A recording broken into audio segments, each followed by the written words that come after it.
જમ્મુ કાશ્મીરના કુપવાડામાં સુરક્ષા દળો અને આતંકીઓ વચ્ચે અથડામણ, 5 જવાન ઘાયલ, 1 આતંકી ઠાર। જમ્મુ અને કાશ્મીરના કુપવાડા જિલ્લાના ત્રેહગામ વિસ્તારમાં ફરી એકવાર સુરક્ષા દળો અને આતંકીઓ વચ્ચે અથડામણ થઈ છે, જેમાં 5 જવાનો ઘાયલ થયાના અહેવાલ છે, જ્યારે 1 આતંકીને ઠાર કર્યો છે। અહેવાલો અનુસાર આજે સવારે કુપવાડાના માછિલ સેક્ટરમાં નિયંત્રણ રેખા નજીકના જંગલ વિસ્તારોમાં આતંકીઓ સાથે અથડામણ થઈ હતી। અહેવાલો અનુસાર ભારતીય સેના દ્વારા કુપવાડા સેક્ટરના કુમકડી વિસ્તારમાં પાકિસ્તાન આર્મીની બોર્ડર એક્શન ટીમ દ્વારા કરવામાં આવેલા હુમલાને નિષ્ફળ બનાવ્યું હતું। પાકિસ્તાની એસએસજી સહિત 3-4 આતંકીઓએ બીએટી ઓપરેશન માટે એલઓસી પર ઘૂસવાનો પ્રયાસ કર્યો હતો। ભારતીય સેનાએ તેમના પર ગોળીબાર કર્યો હતો। આ કાર્યવાહીમાં 1 આતંકવાદી માર્યો ગયો હતો, જ્યારે 5 જવાનો ઘાયલ થયા છે, જેમાંથી 2 જવાનોની હાલત ગંભીર છે। ઉલ્લેખનીય છે કે જમ્મુમાં ફરી એકવાર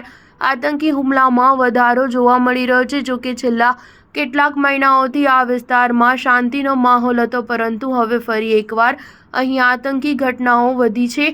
તાજેતરમાં જ આતંકીઓએ યાત્રાળુઓની બસ પર હુમલો કર્યો હતો। આ હુમલામાં 9 લોકોના મોત થયા હતા, જ્યારે 40 લોકો ઘાયલ થયા હતા। ઓક્ટોબર 2021માં પૂંછ અને રાજૌરીના જોડિયા સરહદી જિલ્લાઓમાંથી આતંકવાદી પ્રવૃત્તિઓ થઈ રહી છે।